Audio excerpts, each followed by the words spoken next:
At the Coliseum during sound check, and here's Paul Stanley. Hi, people. It was a few years ago where you had some change in personnel in the band. Right.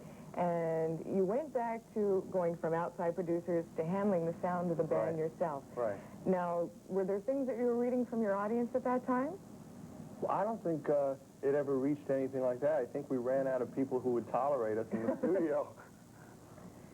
So is it a lot of work handling all that, the songwriting and the production, or is it kind of down to a science by now?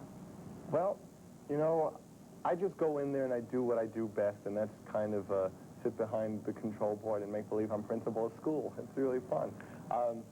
No, basically it's real simple. I mean, this is what I've always done, so the difference now is that there's nobody there to tell me that I'm doing it wrong. I just do it my way, and that's the way it turns out best. It must be right, because now everybody else is trying to do it wrong. And then the next thing you did was you gave up the makeup. In terms of your stage show, did that actually give you more energy to put into the actual production? Because I think that's probably what you're most known for. Well, we're a lot lighter now, you know. You got to figure that, plus the air was so much thinner up there with the platform boots on, and we always had to be ducking from low-flying planes and things like that. But it's basically the same thing. The only difference is now that because we're lighter, we can jump higher. You know, people always thought that we had a lot of energy before, and they said, how do they run around, and how do they do this, and how do they do that?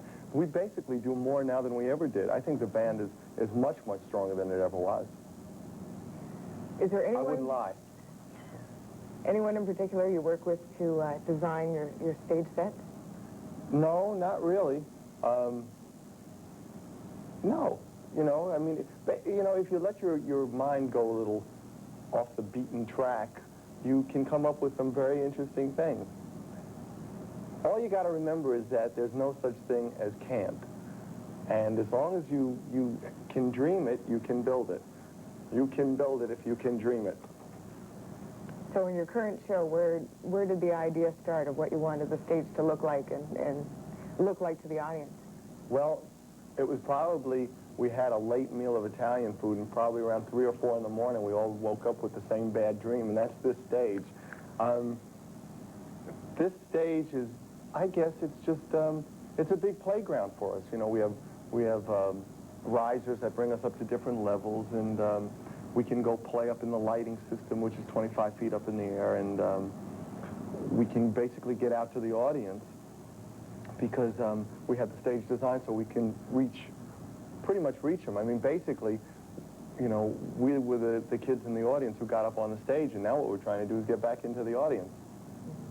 In your travels around, has the reception of your music changed in the last few years since you've kind of gone back to basics? Well, it's pretty much, I mean, it's been great most places. You know, I mean, there really are no complaints. We haven't had to open up a traveling refund department or a complaint department. It's been real good. It's you know, I mean, it's like a party. And if you throw a party, you'll definitely be there. I'm throwing this party and I'm here. If you want to show up, there's more than enough to go around. You know, if you're not there, the party goes without you. For instance, in touring overseas, yeah. Do you get sort of different settings where people are seeing you in a whole different light that maybe hadn't seen you for a number of years? Good question. Folks, I was just being very impressed because I haven't been asked so many smart questions in quite some time, so I've been thrown it back for a minute. Okay. Get the wheels turning. Yes, really, the wheels are turning. I think the reception basically is the same any place you go. I don't think that there's a language problem ever either because, I mean, people don't come to rock concerts to hear words. You know, you come to a concert to feel a certain sentiment or something that's going on. I don't think that language has ever been a barrier. So basically people feel the same thing all around the world. They feel the same all around the world too. I've always wondered if that's why maybe in sort of the middle of Europe, why heavy metal is so popular, because the feeling is so loud you can't miss it. Well, I think that, you know, it's a way for people to let out certain pent-up feelings, you know, or just to have a good time. A lot of people seem to need an excuse to smile. And if you need a real good one, well, come see us, because we're a barrel of laughs. I mean... for the next time you tour, are you always thinking ahead to things you want to change on the set, on the songs, the way the show looks? Yeah. You always, you're kind of knocked out with the new stage for the first week or two. And then after that, you begin thinking what you want to do next time.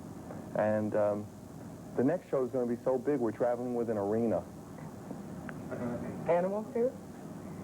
You know, we've got some of the best animals in the audience, so who needs to travel with more?